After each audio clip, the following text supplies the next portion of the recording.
Hi everybody. Thank you for coming to the second Building with Bamboo shared learning panel. It's great to have all of you here. We've got 12 participants and hoping a few more are going to join as we go along. My name's Sian. I'm sure many of you know I'm the project manager for the Building with Bamboo project on resilience. We've got really good variety of people who have joined this panel. So thank you all for coming. We've got organisations from different corners of the world.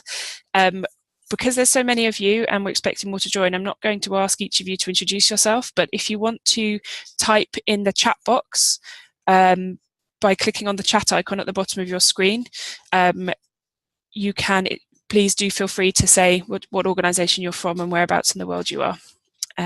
Later on, when we're at the during the discussion, you can, of course, if you have questions to ask, you can, of course, speak and introduce yourself then and explain a little bit about who you are, where you come from and what you do. We are waiting still for Martha, who is actually one of our presenters who hasn't registered yet, but I know it is only 9 o'clock in the morning in Ecuador, where she is at the moment, so perhaps she had a bit of trouble coming into the office for 9, but hopefully she will join shortly. She's going to be speaking third after myself and Ruth Edmonds, who you may well be able to see on your screen. So we can start without her, and I'm going to be beginning with doing a brief introduction and recap. Some of you may have been at our last shared learning panel. Sue, I believe you were. Jane, Alfred, of course, you presented at our last panel. But for some of you, this might be new to you. So I'll be doing a quick recap about what the project is, why we're here, and some of the concepts and the terminology that we're using in these presentations. So thanks everybody, welcome. I'm going to share my screen now and attempt to show you PowerPoint. It worked very well last time. Hopefully it'll work again this time.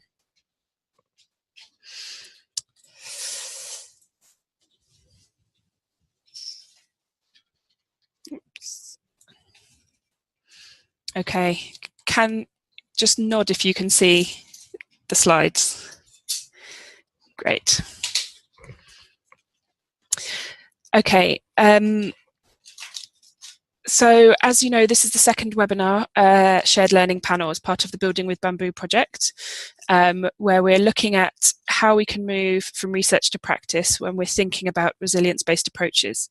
And in this second shared learning panel, we're looking quite specifically at the stage that we're at in the project now, which is after our second learning cycle, where we are refining the approaches that were developed during our first learning cycle. That will all make a lot more sense as the presentation goes on. So just very briefly, I'm sure you're all aware of who Consortium for Street Children are. We're the only global network working to promote the rights and improve the lives of street-connected children around the world. So we have over 100 members, most of which are organisations that work either directly or indirectly with or for street-connected children. We also have researchers in our network as well. Building with Bamboo is an international learning project, which we are leading in partnership with Oak Foundation as part of their Bamboo initiative on resilience in children exposed to sexual abuse and exploitation. We're working with 3 local learning partners: Seawish, who are an organisation based in Kathmandu, Nepal, who work with child domestic workers; Salve International in Jinja, Uganda. We have at least 3 representatives from Salve on my screen right now, which is great. And Hukoni in Guayaquil, Ecuador. And Martha from Hukoni will be joining us, hopefully, shortly. Oh, we're also working with Keep Your Shoes Dirty, and that's Ruth, who you can see on your screen, who'll be speaking shortly. They're a social development research consultancy led by Dr. Ruth Edmonds, and Ruth has been working very closely with our 3 learning partners on the learning and innovation approach that we're taking. So just to quickly run through what will be happening in this presentation. First of all, as I said, I'll be doing a recap looking at the concept of resilience in relation to street connections, and then a quick recap about what exactly Building with Bamboo is trying to achieve. Secondly, Ruth will be taking you through our learning and innovation approach, reminding you of the principles that we shared at the last shared learning panel, and then talking a bit about what we've been doing as part of the second learning cycle. I'll introduce and talk through some of the emerging insights, so some of the things we've been starting to learn from this second learning cycle, how we are adapting our approaches in reaction to that. And then finally, Martha will be talking through the work she's been doing in Guayaquil on resilience and vulnerability. And then finally, we'll have a chance for a good discussion at the end. We have prepared some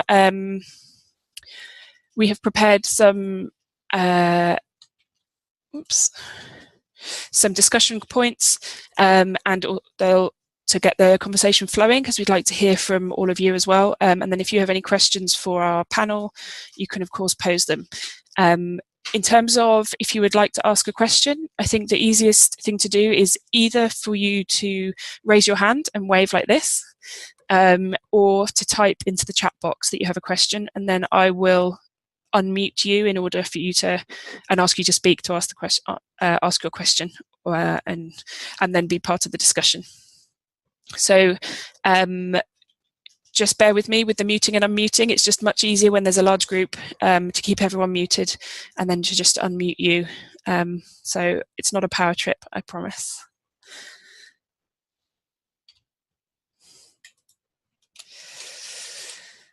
So apologies for the wordy slide. You don't need to read all of it now, but these slides will be available for you to download from our website, and we'll let you know where they are, so you can download them and refer to them afterwards as well. Just wanted to very briefly go through our approach to the term resilience. We acknowledge that the concept of resilience is impossible to universally define, but what we can say is that a resilient child, or a child who takes a resilient life path, is one who copes better with adversity than he or she might be expected to. So you could have a resilient child, a resilient community, a resilient family, and resilience isn't purely about equality in the individual, but it's a process in interaction with the environment. We've been working over the course of this project to develop local understandings of resilience, so to work out what's the closest thing to the concept of resilience in the English language when you are in Uganda working in Luganda, or when you are in Ecuador working in Latin American Spanish. So that has is very much acknowledged that resilience is a word that doesn't exist in other languages in the way that does in English. So we've been trying to find the most relevant translation in terms of the understanding. So broadly, we can say a resilience-based approach is an approach to working with children, focuses on strengths and recognises children's agency to negotiate adversity and develop ways of coping in the context of appropriate support. So it's not about children being expected to cope with bad situations and experiences without support of family duty bearers and authorities. It's not about telling a child to just cope with a bad experience, but it's about working out how we can support them to cope better in the context of support from other sources. So just briefly, in terms of street connections, a street-connected child faces a unique set of challenges to their resilience capacity, but also a unique set of opportunities for resilience. And it's important that we acknowledge this. So spending time in public spaces, whilst it can be a source of strength in terms of relationships with members of the community, resources available in order to survive and cope with adversity on the streets, there's also a set of challenges there. So not only entrenched poverty, stigma and discrimination, but also exposure to abuse, exploitation and violence. It's important that we acknowledge the risks, contradictions and inconsistencies around thinking about children who are connected to the street and the way they may or may not be resilient to different shocks and stresses. The concept of resilience does, in relation to street connected children, does challenge our ideas about childhood somewhat, about how children should or shouldn't react, cope or not cope in different situations. And it's important that we recognise that resilience won't solve the entrenched problems like inequality and injustice that street connected children face.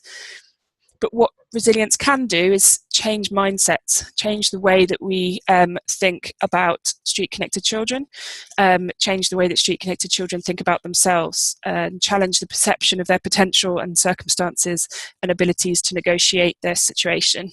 And it's about not just coping with and being strong in the face of shocks and stresses that happen on the street, but also those that happen at home, which may well be the shocks and stresses that lead them to take to the street and keep them there. So very briefly, a quick recap on what we're trying to find out in this project. We're trying to find out not just about the experiences of children, but also about staff and organisations. How might organisations develop resilience-formed approaches? How can they be implemented? And how might they improve outcomes for children?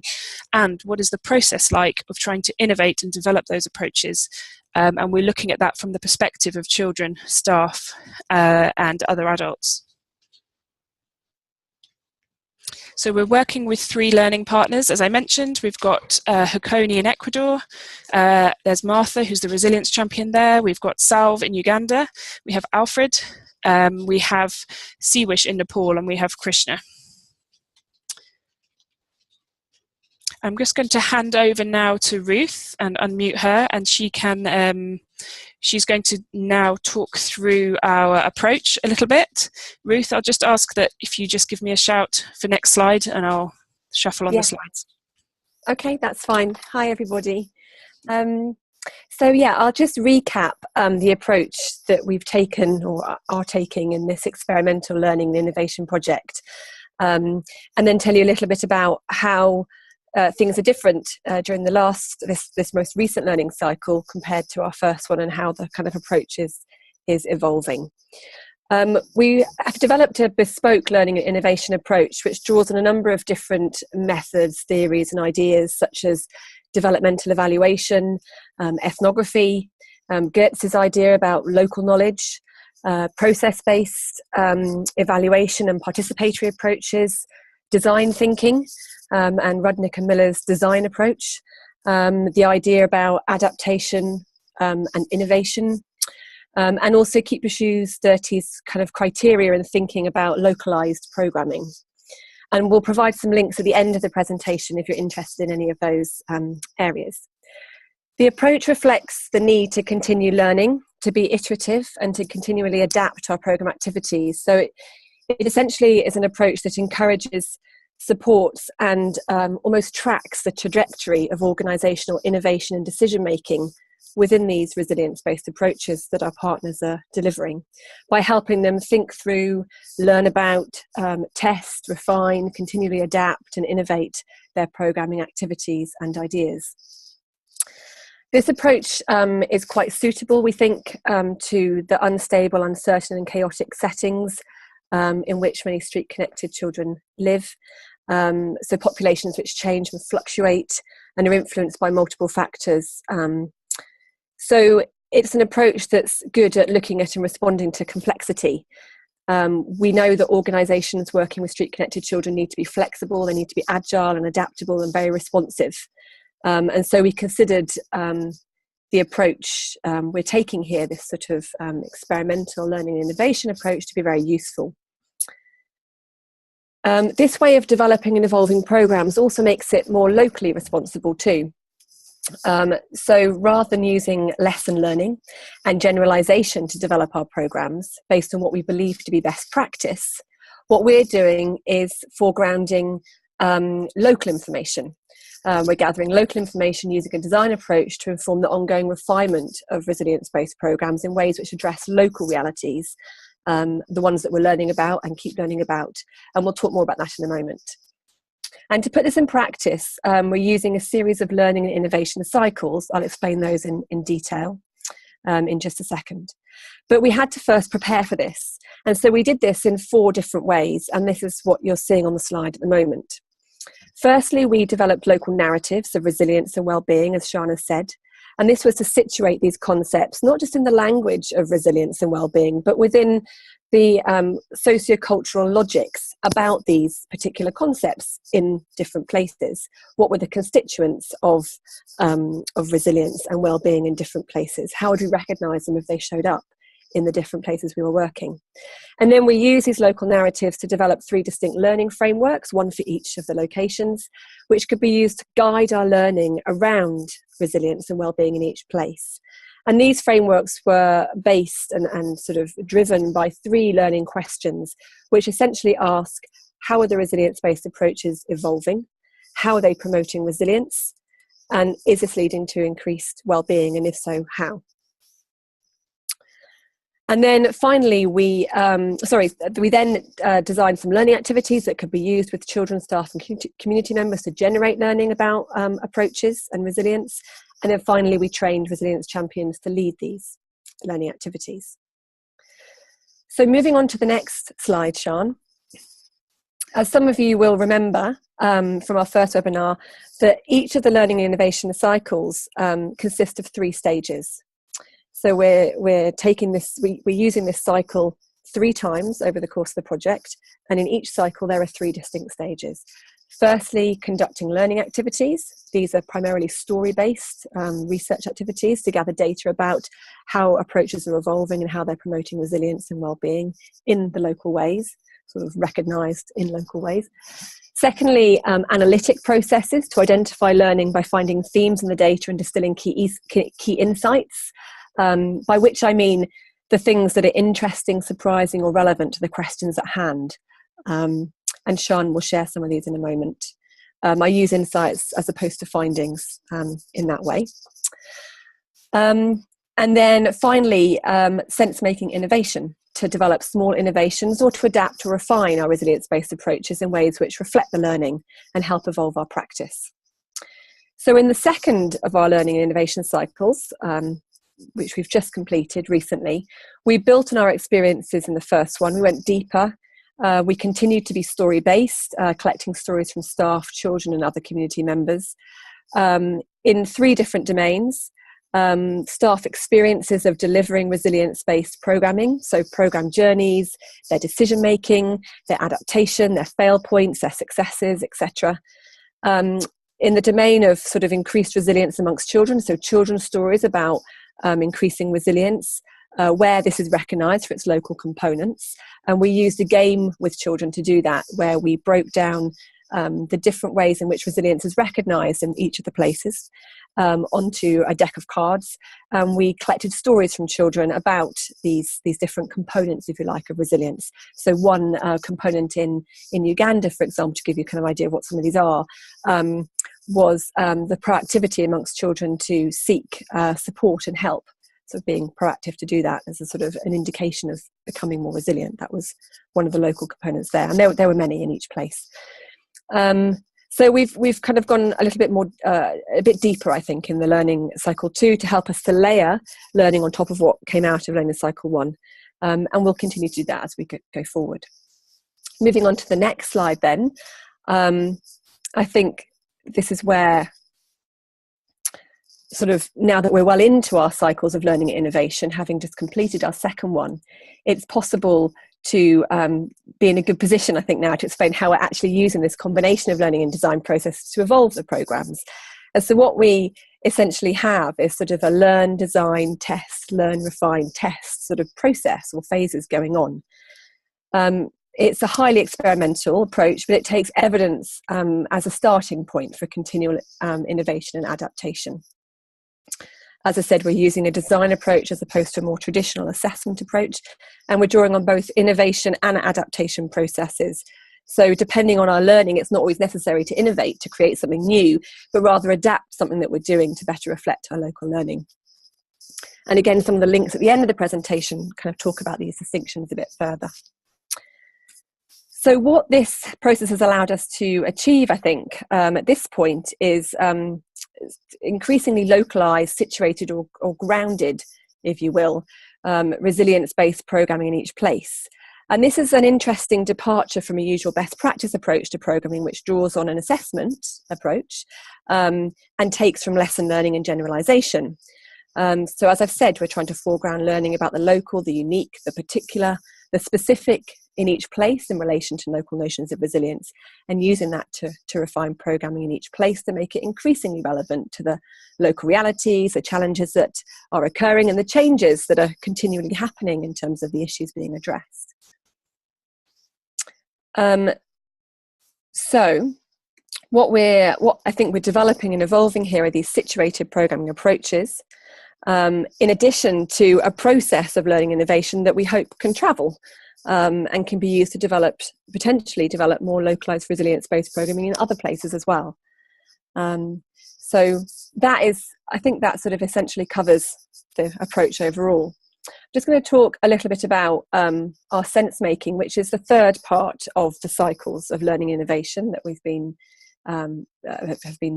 involved in, and what we did in learning cycle 2 during our sense making and innovation part. This kind of then helps lead nicely into Sian's discussion about our emerging learning that she'll do in just a moment. So what we were concerned about this time round was refining rather than designing, if you like, our resilience-based programming. So in our first learning cycle, we used the learning to come up with some simple innovations that could be tested out and tried out. And we did this by using our learning to kind of verify or falsify ideas that we came up with for programs. In other words, to ask ourselves, in relation to new programming ideas we were having, why do we think this is a good course of action? And justifying the direction of travel by using our learning to answer, well, we want to test out this idea because we learned that, ... and supporting that with our learning. So what we did in learning and innovation cycle 2 in our sense making phase, having tested some of these concepts, learned about how they were kind of falling out, we then use this to refine the learning, to refine the concept. And we did this by exploring for each particular concept in each of the locations. We asked ourselves, how is the new learning or the insights supporting or challenging the innovation, the concept for our resilience-based approach that we came up with, in terms of the kind of implementation of it, in terms of our anticipated outcomes and impacts. So we interrogated our concepts essentially with the learning we'd done. So I think Sian is now going to speak a little bit about the emerging learning and the refined concepts that are continually evolving, that we developed at the last sense making. So I'll hand back to Sian to talk about that. Thank you, Ruth. That's great. Thanks very much for that. Just to say quickly, I'll just take this opportunity to say that Mildred Sarachaga, who you can see on your screen, our monitoring, evaluation and learning officer. She is frantically live tweeting some of the different interesting bits and bobs that are coming out of this webinar. So if you are on Twitter and after the webinar want to get online and perhaps have a bit of discussion on Twitter, then please do. And Building with Bamboo is on Twitter as @BWB_resilience. Okay, so as Ruth said, I'm going to share some emerging learning that's come out of our second learning cycle. I'm picking 3 emerging learning insights, which are what have been used to, which have been quite central to the refinements that Alfred, Martha and Krishna have made to their approaches. And this first one is about something which came out across all 3 sites and when we kind of synthesized and consolidated the learning between the 4 of us with the 3 champions and myself and Ruth, in fact, in Ecuador in the summer, was that positive relationships between organisation staff and children and their families are key to building resilience, and that was something which had also come up in the previous cycle. But what really came up this time around was that they have to be real and they have to be constant. So in order to inspire and generate a trusted relationship between, for example, Salve's social workers and the children that they work with and their families, who they will be working with on resettling children back with families, that relationship needs to build trust by having a consistency to it and a reliability to it. And an example, in fact, that came from Huconi's work was a case study, which I'll just quickly give you, that Martha provided as part of our learning process on this point, was that Cato, 15-year-old, and his mother, they only started to trust Huconi and their social workers and psychologists when they saw that they were still there through everything. His mother had been abandoned in a rubbish tip when she was a baby, and she wanted to do the same with her own children. She was extremely violent with her children, but Huconi were constantly there, and the family started to trust them. When Cato saw the work that Huconi was doing with his mother and how it changed her, he said, "I want to be a baby again, and I want to be in my mother's arms." So that's a short case study example that came out from this particular learning point, which was this idea of organisation staff being a constant and reliable presence in the lives of the families and children that they're working with. And I'll be coming on in a couple of slides' time to explain how this is being used to inform changes to the way that these three organisations are working. So the second one is something which Martha will expand on a little bit more during her presentation in a moment, which is the idea that it's important to consider and address social vulnerability alongside personal, perhaps emotional vulnerability, if we want to promote resilient communities as well as resilient families. So this came up where we were talking in the sense-making session around that the most difficult cases are often when there is a combination of internal psychological vulnerabilities as a result of adverse experiences in a child or a parent, or both, combined with a stressful family and community environment and specific risk factors in the social and community environment. And the fact that despite the best efforts of organisations, like the ones we're working with here, children can end up back in the same situation due to the social and community factors. And there is an example of a child that Huconi have worked with called Daniel, who went through a process of rehabilitation for a year, developed hope and decided to go back to school, but he ended up going back to the streets and reconnecting with old friends and becoming back involved in drugs again, because he was still exposed to those things in the community. And finally, the third emerging learning that I want to share is that actively improving communication, collaboration and networks between non-formal actors is helpful for promoting resilience amongst children we work with. So the importance of non-formal actors, what we mean by a non-formal actor is somebody in the child's life and network who is not a duty bearer, who is not a social worker, is not an NGO worker, is not one of the authorities, and is also probably not a member of their family, but rather might be someone else they know in the community. It could be their friends and peers, a market trader that they go to support. It could be teachers and people who they interact with on a daily basis. And the learning around this was that actually if we intervene at the level of the stakeholders and informal actors at the community level, encouraging better relationships between these actors, they're better able to communicate, which helps them to work together to build resilience outcomes for children.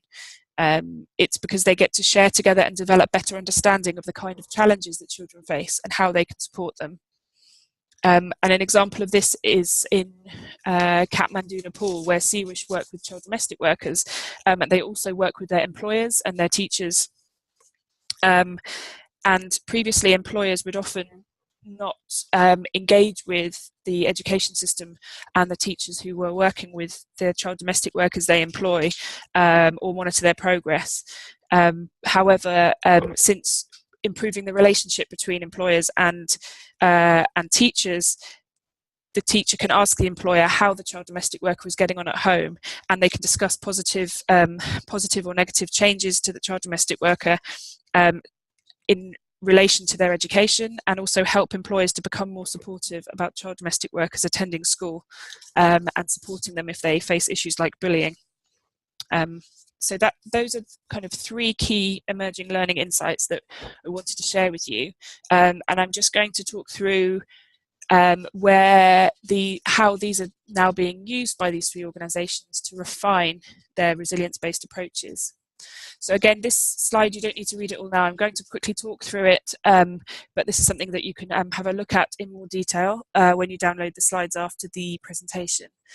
So in Hakomi, and Martha will talk about this in more detail, so I'll be very quick on this one. Whereas previously at Learning Cycle, after Learning Cycle 1, and which we shared in the last webinar, Hakomi decided that they needed to strengthen the staff's capacity to recognise trauma.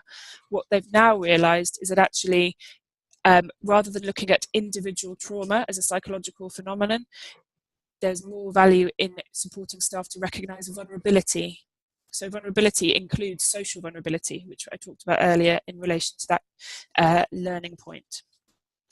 For Salve in Uganda, Alfred, who you can probably see on your screen now, he was working on building staff capacity to, strengthening staff capacity to build better relationships between parents and children. But after the learning point relating to the need to have a kind of real and constant relationships with families in order to build trust, Alfred is now, has now refined his approach and is working with a group of families more consistently over time to try and better develop trusted relationships in order to then better equip staff to support family resilience. Finally, in Nepal, Krishna has been shifting from working with staff to build staff capacity around positive feedback and approaches with children to working on strengthening those relationships between different actors and the way they communicate and collaborate in the best interests of children, to promote the development of positive relationships with child domestic workers on different levels. So I know that I rattled through that rather quickly, but hopefully you can return to this and reflect on it, and then kind of get in touch and discuss some feedback on some of this stuff on the online platform, which we'd really love you to do. But I wanted to give an example of how the approach that Ruth went through just now is actually being used in reality, and what that actually looks like in terms of taking a concept, learning about it, and then refining it in response to that. So before, I'm just going to find Martha. So Martha's going to now be talking to you about the work that she's doing as resilience champion in Ecuador. So just give me 1 second. I'm going to find where she is. There she is. Okay. Okay, Martha, you should be unmuted now. Hi everybody. So I am going to talk a bit about what resilience is here in Ecuador. So resilience here in Ecuador is not is no more on the professional level than it is on the general level. People associate resilience with strength.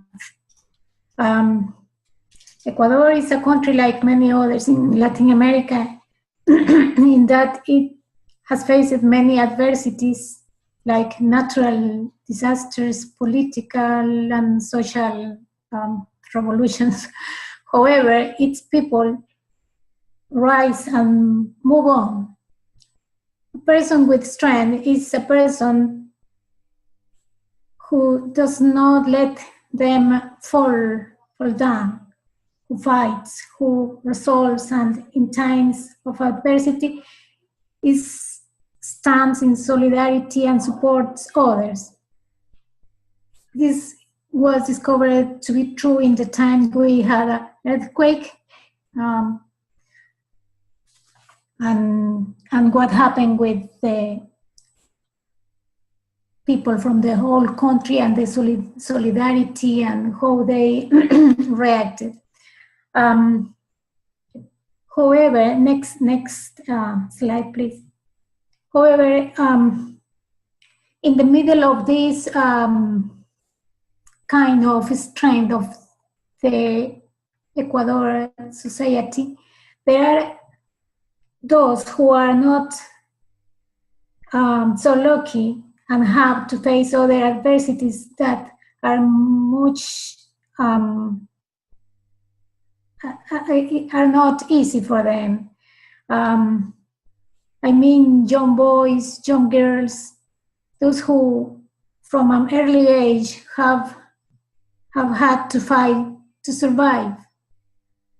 And who CONNEC works with some of these children. Their behavior can be cheerful. They appear capable to solving problems on the streets or things that they are worried about.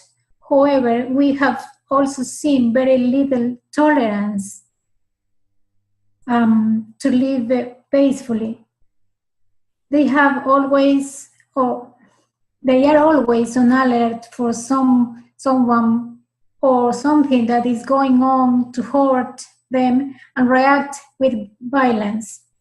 So that their ability to return to tranquility is not only a question of survival, but also the power to learn from these experiences and to live a positive relationship with others, to think of a different future and to be able to achieve it. So this is one reason why we always are thinking about if resilience is the capacity to survive or to do things, thinking in a better future. So looking at these cases, they have made us reflect on what is behind of these behaviors. Who comforted and protected these children when they need it? So it's our question. What made them seek shelter on the streets? And we watched what happened to their parents. And these parents were also children who grow up in the same or even worse condition than their own children. So those parents were abandoned, mistreated, abusive, and they never received any kind of support from anybody. So they grow up and they become parents, and then they have new children. And the history is repeating with their own children. So for that reason is that for us it was very important to see what parents they say. So in the second cycle of learning with bamboo, our focus was to with the technical team, and they need to be able to detect the psychological trauma that we thought it was behind of these behaviors. But this idea was very ambitious and complicated, since it made the team's tasks more difficult. But what we realized is that we were already seeing these difficult behaviors of children, and that they were associated with vulnerability.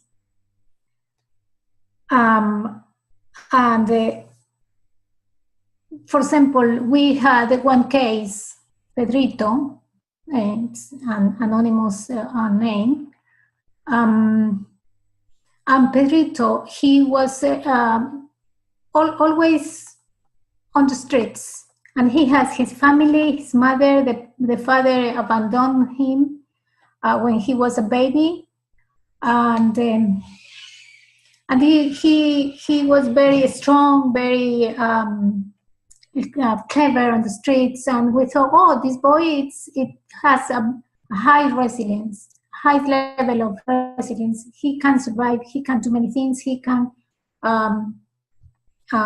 to be safe. However, once we were working on the project Bamboo, we applied one test of resilience, and we realized that this boy has low resilience, and his vulnerability was high. So then when we were looking more to trying to understand what is happening,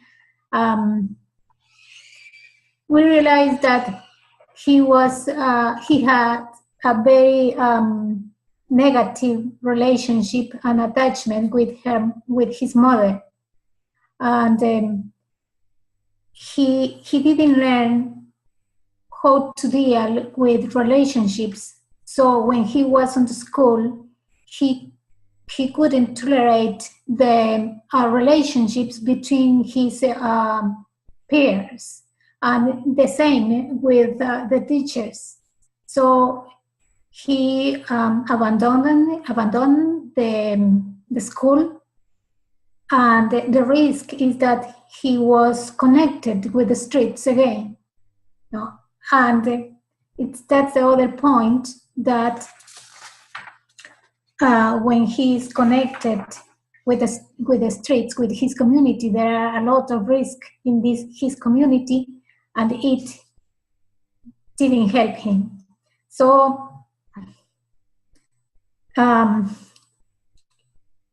thinking again with the team, and how the team was going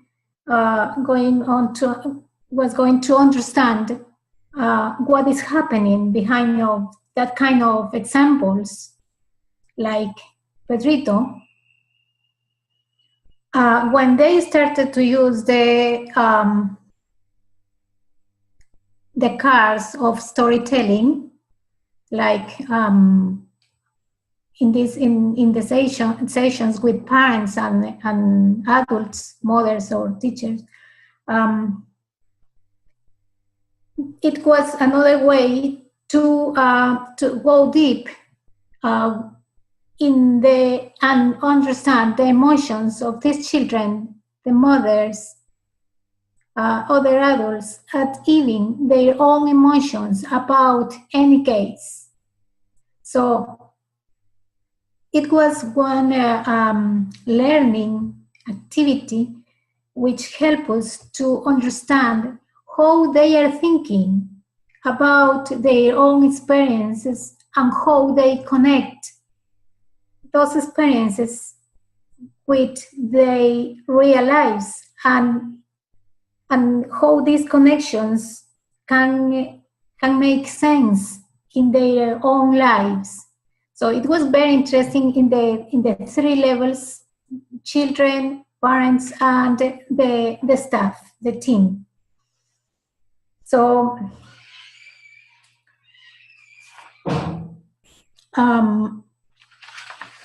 it makes us think that we need to work more with adults too, with parents.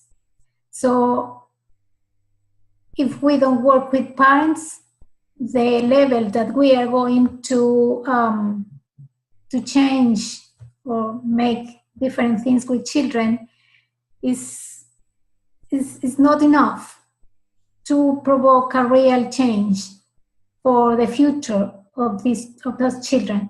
So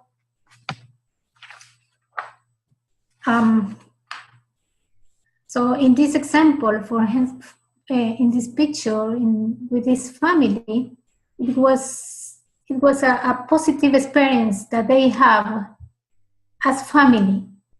And for example, in this case, they have a very difficult family environment, very, very difficult. The children all the time on the streets, and with very low resilience. And now they are in a different level, but how we as a team understand that we need to provide positive experience for them too. It's not a thing that we are going to do one intervention and teach them what they must do, but it is how we can use these cards for reflection and how we can provide them positive experience, and they can internalize all of these new learnings for make different environment. And the other part is with the communities that it's very difficult with when the communities, they don't help. And in our case, many of our communities, they are very violent, a lot of crimes, drugs, and children are there being victims or looking what happened and how it is impacting in those children. So one of our children was shot by another young man, and just because the other young man, he didn't tolerate one joke that the children of 6 years old did to him. So this is the kind of people who are living on these communities and where children are growing up. So to change this is difficult in our context when the drugs are there, the trafficking of drugs are there. But if we give a positive feedback, if we don't lose the hope and we transmit the hope for these communities too, so they can feel that they are not alone dealing with that kind of problems. So they can start making decisions, making things to change this reality.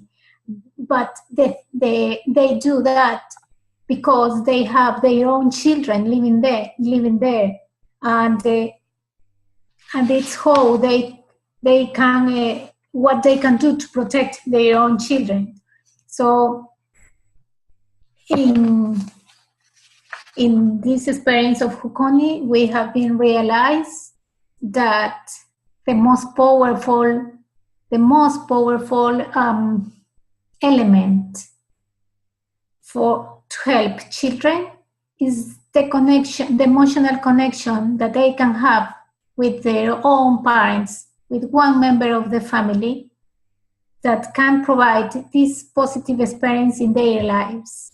So in another case, when with an adult, with a mother, she told us, I was raped when I was a girl, when I was 9 years old, and I could go on with this adverse event, but I think that the most pity for me was that my mother didn't believe me. So if she could believe me, it could be good for me. So in that kind of stories, we can realize once again that the attachment with parents, the positive relationship, it helps. Even if we can change everything around, but if we can change those family or private relationships, it helps a lot. So, thank you. Thanks, Martha, for that. That's an excellent presentation. I hope everybody enjoyed that as much as I did. It's always really a pleasure to hear Martha talking about the work that that she does and that CONNEC does. So the next thing we're going to do now is we have finished the presentations. So we're going to be opening up the floor to discussions. I've got some discussion points here. But what I want to do is actually remove the presentation from your screen so that we can see everyone's faces again. We'll be using these as to guide our discussions. So do just have a very quick read through those before I take them off the screen, but I'll be repeating them, of course, in just a moment.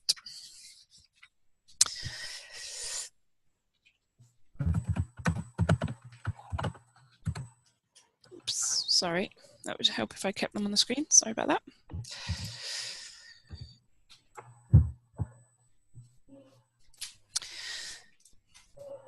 I'm just going to mute Martha again.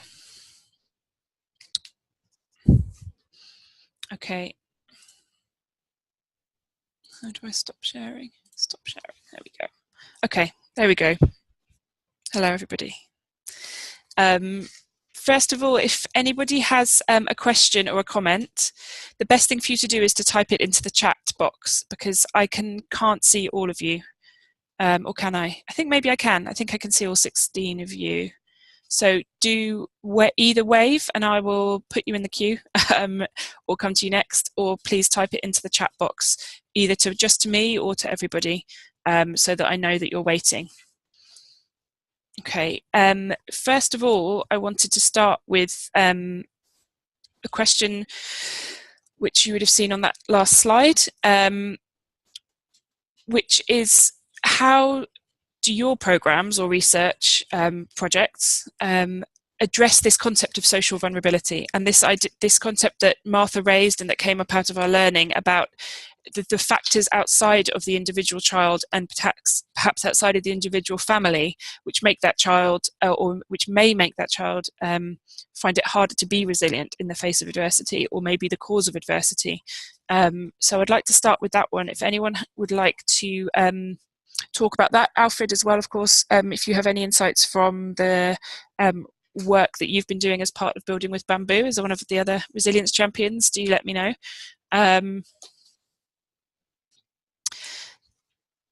Would anybody like to come in on that? I'm just going to go to Natalie at War Child UK. Hi, Natalie. We can't hear you. I've unmuted you. Can anybody else hear Natalie? No. Do you want to type your question?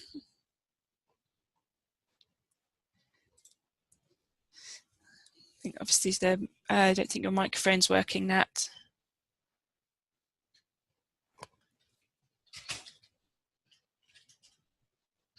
Yeah, and I should say, anybody who doesn't have their camera on, if you want to take part in the discussion, then do either put your camera on or do just let me know in the chat box.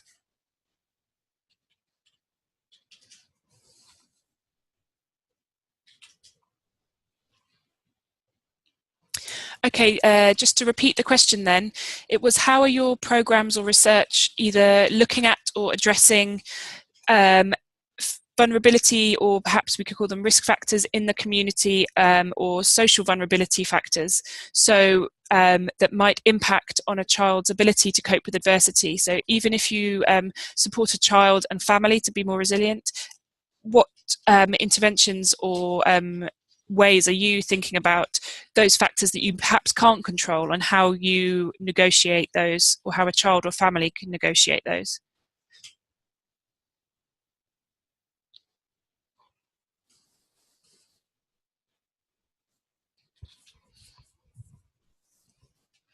Just waiting for Nat to come in with her question. If anyone else, in the meantime, Alfred, I'm just going to unmute you. Hi, Alfred. Hi, everybody. Yeah, I would like to answer question number one. Oh, hang on a second, Alfred, it's very loud. I'm just going to... There's a problem with there's a noise that we can hear in the background. Is there something happening in the background there? Perhaps it's your microphone. you want to try speaking on Solomon's computer or Emmanuel's computer instead? Hi, everybody. It's very loud. Can you hear me? I'm just going to mute you. I've just muted you again, Alfred, because there's a lot of disturbance in the sound. But let me try and unmute. Are you in the same room as Emmanuel? As Emma? Okay, I'm going to try and see if Emma's mic. Emma, is your microphone working? No, I think not. What about Solomon? Solomon? Hi, everybody. Hi. So, Alfred, are you in the same room as Solomon? Can you go and speak on Solomon's computer instead? Yeah.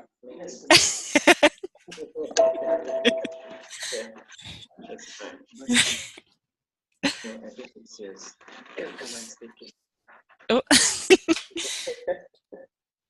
So now I'm working out. So Emma was on the left and then Solomon. No, Emma was on the right. Okay, thanks, Alfred. Go ahead. Yeah, well, I would like to answer question number 1, which talks about social vulnerability.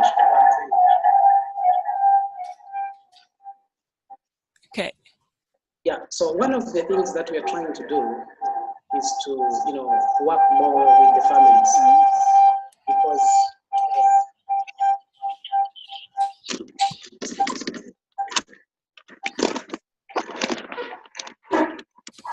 hello? Hi. Can you hear me now? Are you on the move? Yeah, we can hear you now. So I was trying to, can you hear me? Yeah. Right, good. So I'm responding to question number 1, and that is to do with the, addressing social vulnerability. And what we're trying to do is to work more with the families. I think what the problem is, Alfred, is the other 2 computers. Would it be possible for you two to either go in a different room or close your computers and all use one computer together for the 3 of you? Because I think it's feedback. Yeah, I think so. Or you can go into the next room. I think it's because you have 3 of you all in the same place. Okay. All right. Can you hear me now? Okay, carry on. All right. Yeah, so I was trying to say that one of the things we are trying to do is to work more with the families. And there is a simple exercise that we are trying to do to make sure that, the children and the parents get to know each other's,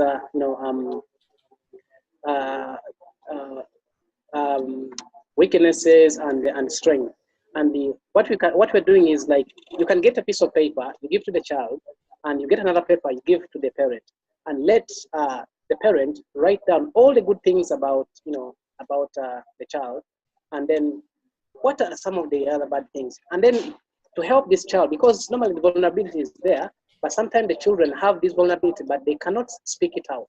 So if you also tell the child to kind of write up something that's the good things about the child, and then what is going through that makes him to be in the condition is him. So he's able to to mention that through the paper. So when he writes that in the paper, you are able to know the condition or the situation that a child is facing.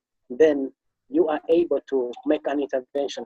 Because the thing is, usually they go through a number of challenging situations, but they keep quiet. So the only way to break out, to break out the silence is by doing that kind of exercise. So it's a kind of a reflective exercise, a bit like how Martha was saying around this, using the storytelling, kind of reflecting on the positive factors in the child's life and experience, but also on those factors which make their life more difficult. So rather than looking at kind of the good and bad things about them as individuals, it's looking at the different things in their lives which are impacting on their ability to cope up. Is that what you mean? Exactly, yeah. Excellent. Thanks, Alfred. I'm just going to quickly just draw your attention to Natalie's point that she's made in the chat, which is, so do just have a quick read of that. I'm just going to bring Martha in to respond to Alfred, and then we'll come on to Natalie's point, and I know that Jane has also put in a response to that as well, but I'll just unmute Martha. Okay, hi Martha. Yeah, I was reading the Natalie questions. Okay. And yeah, and I think that the changes with the children and families, they don't happen quickly. So it needs to be constant, as you say at the beginning. But it takes time. It's not easy because we are working with traumatized parents, with very vulnerable parents, and with children. So the point is how we can help those parents with their own vulnerability, and then those parents can help their own children too. So the changes that we can see is then how the interaction between them is different. It is not violent. They can tolerate each other. What kind of initiatives parents, mothers, they have with their own children. How children, they don't go and hit another friend when they make jokes.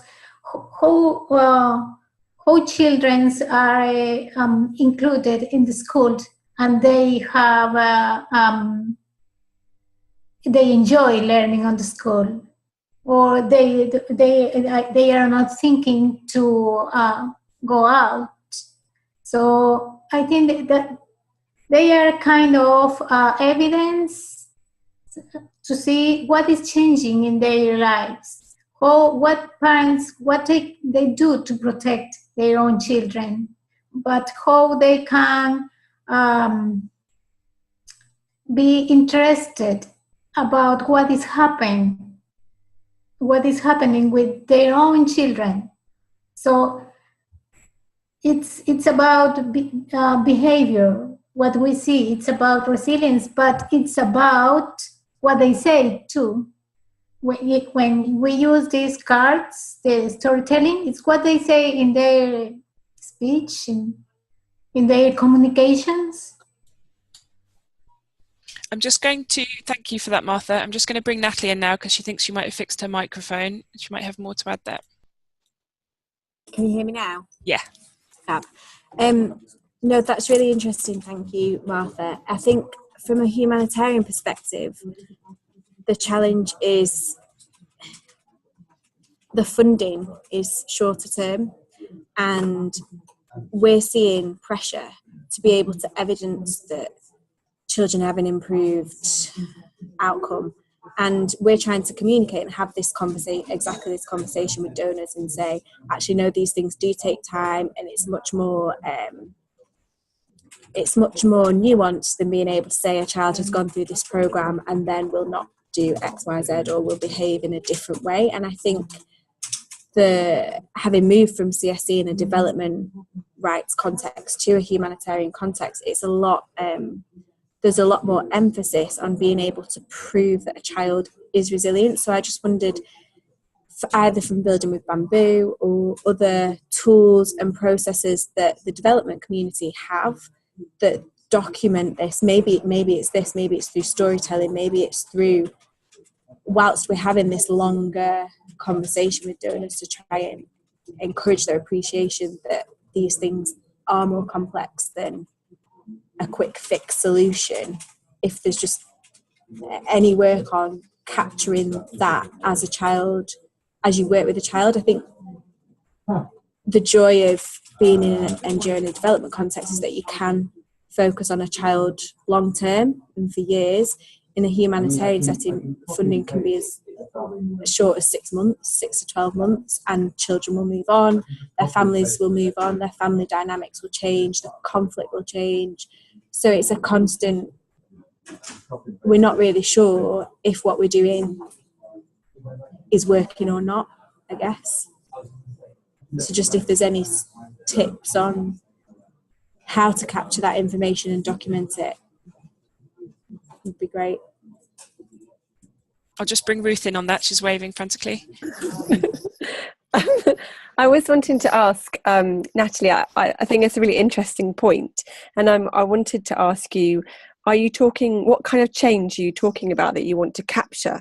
So is this about like sort of outcome level change, for example, or impact level change? I mean, you need not longer to kind of evaluate impact level type of change. So what is it that you're, and yeah.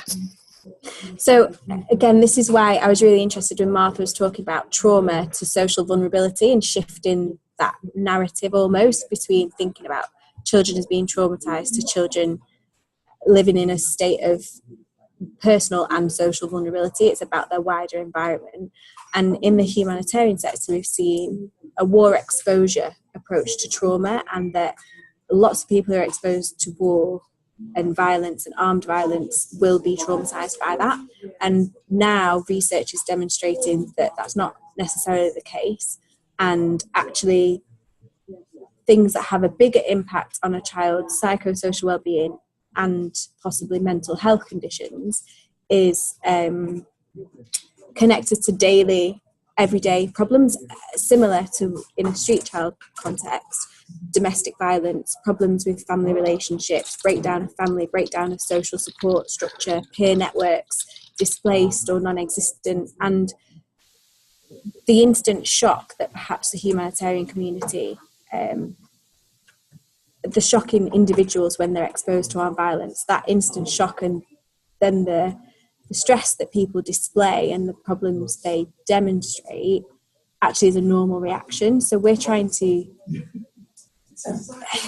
show that that's a normal reaction, but actually also this psychosocial support has helped re-strengthen individuals, parents, families, communities, has a beneficial impact on them in a longer term, and helps them address the instant sudden adversity that a conflict or a disaster would create, recognising then that in longer term protracted crises like Central African Republic, DRC, there are perhaps more elements of this discussion and not necessarily the same in a refugee setting.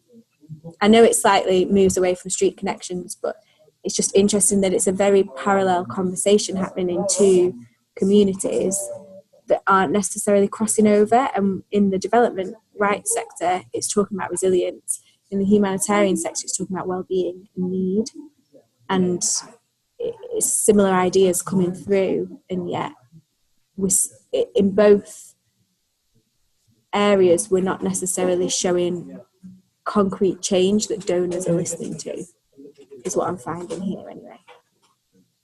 I'm just going to bring Janine in, who's going to tell us a little bit about the Growing Up on the Streets project in terms of the resilience findings. So they have she'll tell you a little bit more about what that is, but Janine, if you just want to give us a couple of minutes on what specifically around resilience you think you can bring into this conversation, especially around the relationship between the individual and social vulnerability, that would be great. So I've unmuted you now. Hopefully we'll be able to hear you. Maybe not.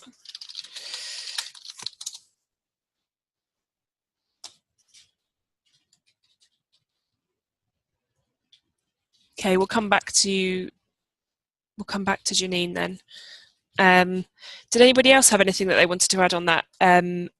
Whether that's to do with the kind of the crossover between the sectors, as Natalie was saying, or the lack of crossover, or that relationship between kind of the individual versus the collective or the community environment. So just let me know if you do want to come in, and if not, we'll move on to the next question. Okay, so I'm just going to move on to the next question then. Janine, if you do manage to fix your microphone, then just pop a note in the chat box. How have any of you found that local learning has helped you to develop more locally relevant resilience-based programs in the different places where you work, even if that is different places within one particular geographic area, different contexts within one city or within one country, and what challenges have you faced in generating and using local learning? So here we're talking about this idea of ensuring that you're able to develop locally relevant approaches to supporting resilience, and what experience have any of you got of doing that, and using that to inform your programs? Or if you don't have experience, what ideas do you have about how you might like to go about using that approach?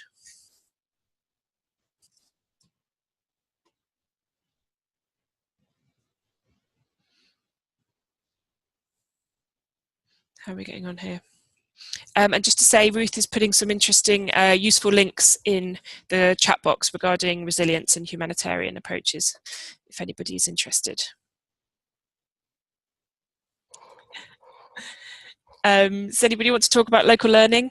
I'm going to bring Ruth in now. Oh, thanks, John. Yeah, so what we've done in this project is really try to, I think I was talking before, we've really tried to kind of foreground the idea of learning about specific and unique situations, and then use that to kind of refine and develop and then refine these approaches in the particular places. And I think this is unusual and quite interesting, because usually sort of best practices approaches which draw on this more like general lesson learning, and then sort of taking a kind of, kind of generalizations of lesson learning and kind of trying to apply it to different situations is the kind of model that's used. So I'm just really keen to, for the organisations and practitioners who are on the call particularly, to hear about anyone's experiences either of trying to learn locally and then use that to kind of inform what you're doing with street connected children and resilience issues, or whether what I mean is either in a systematic way, like actually doing some research, local research, and trying to kind of do that, or just in a more informal way, you know, it's kind of in the way that programs kind of have this natural evolution, because you're always trying to respond to things, and particularly with sort of street connected programming where stuff can change very quickly. You know, this seems to be this would seem to be something that would be happening, that's going on. So that's what I'm interested in, this idea of sort of localized programming, essentially. Mm-hmm.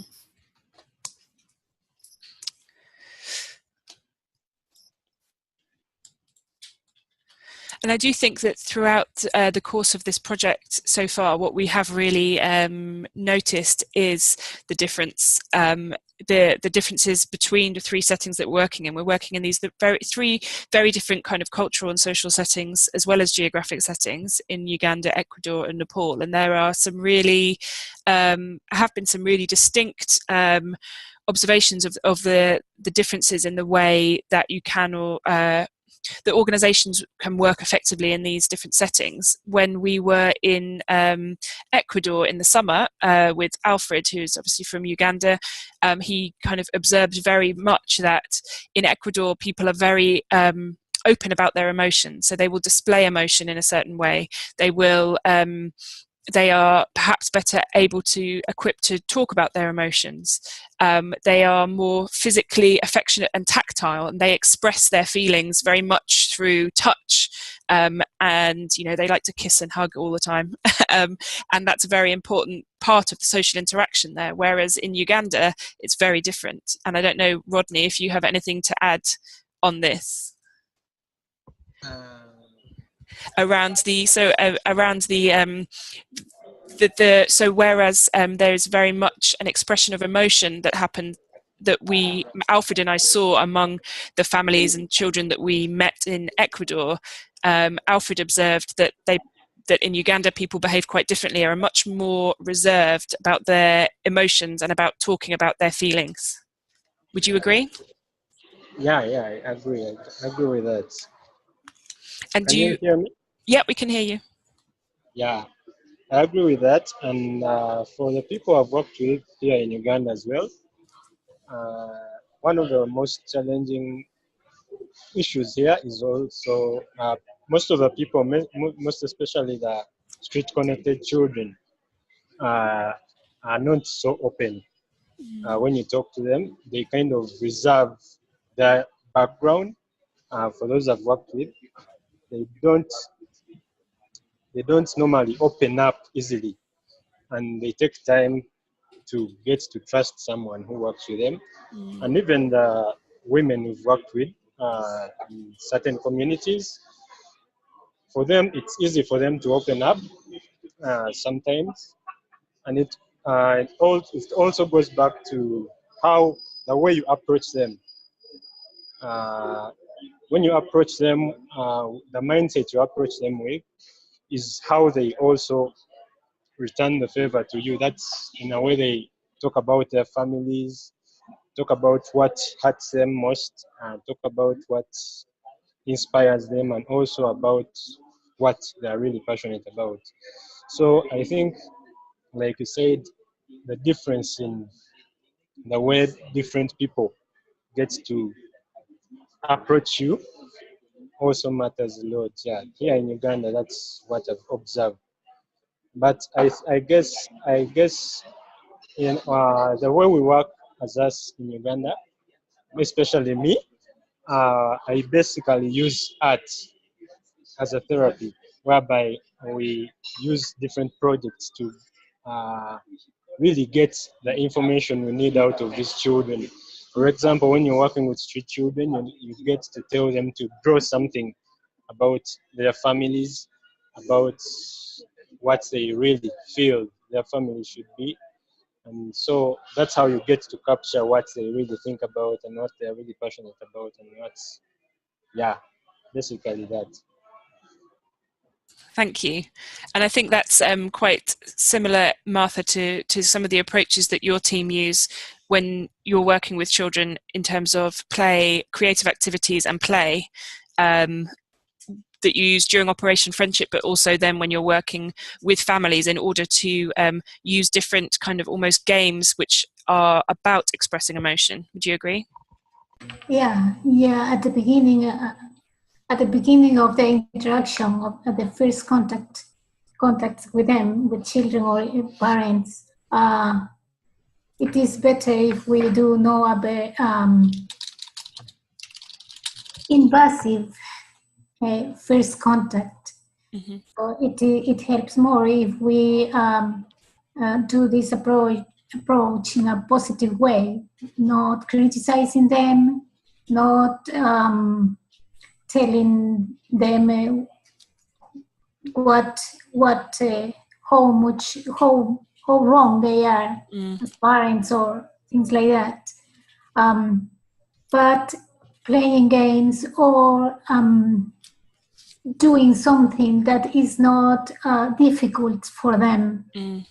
So it could be a game, or it could be cooking, or it could be anything else with them. So when they can enjoy those first contacts, and they can be comfortable during the beginning of one process. So then, when one process has more time, so then we can do different kind of approaches. So we can go deeper, or what we want to do according to the project that we are doing. So, but the first context, for sure, it needs to be very friendly.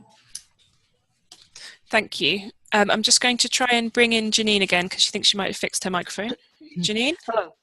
Hi there, we can hear you now. Hi. Oh, that's great.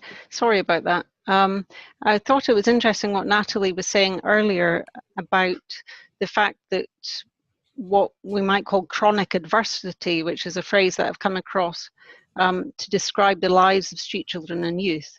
They're living in daily situations where they have to find food themselves and look after themselves, etc., and find coping strategies.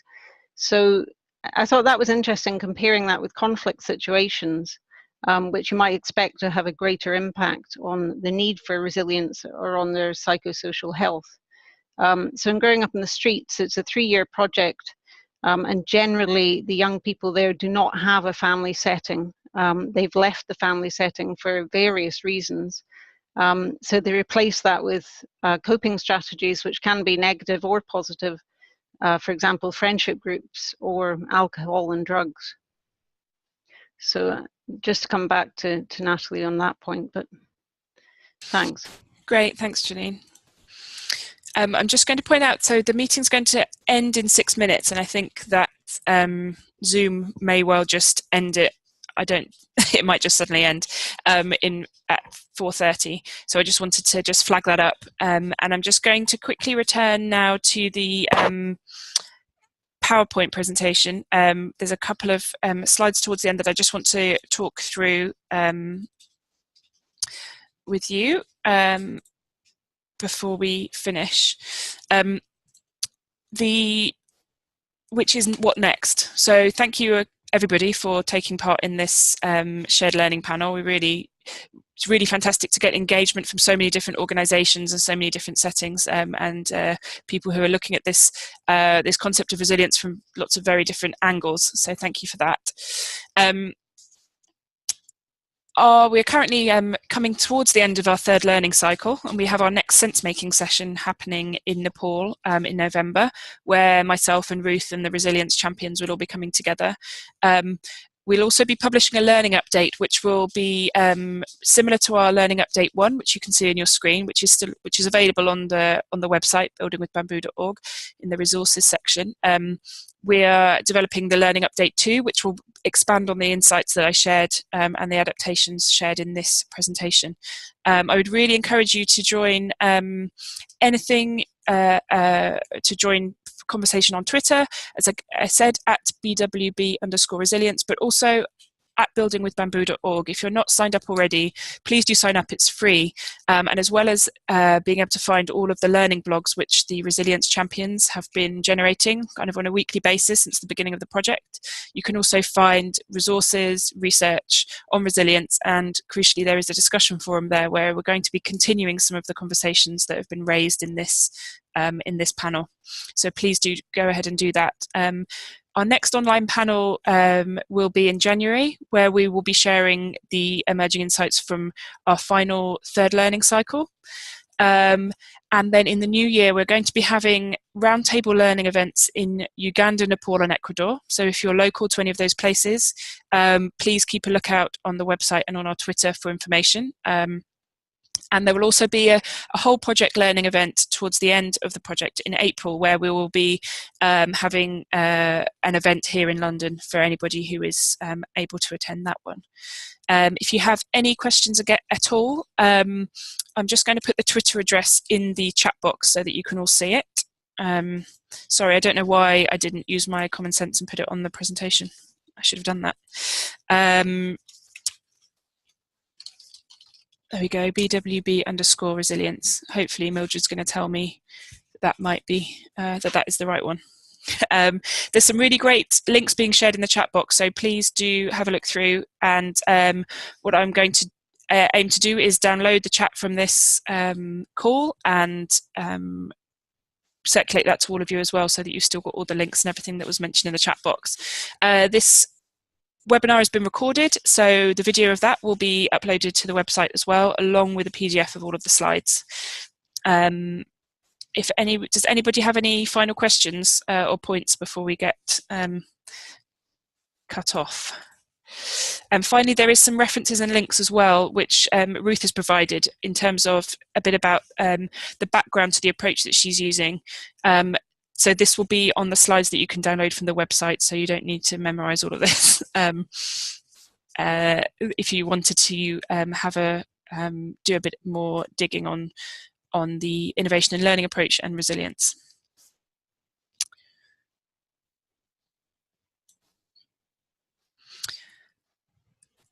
Okay, thank you everybody. Do take a look, as Janine said, to look on the Street Invest website for the briefing papers from GWOTS, Growing Up on the Streets. They're also available on the CSC's Global Resource Centre.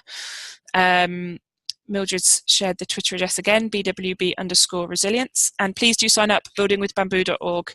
I've got a feeling that some of you who are here are not members of that, so you should be. And you can stay up to date and with what's happening with the Resilience Champions. Thank you, everybody. We'll say goodbye. Thanks, and we look forward to reconnecting in January for the third shared learning panel. Thanks.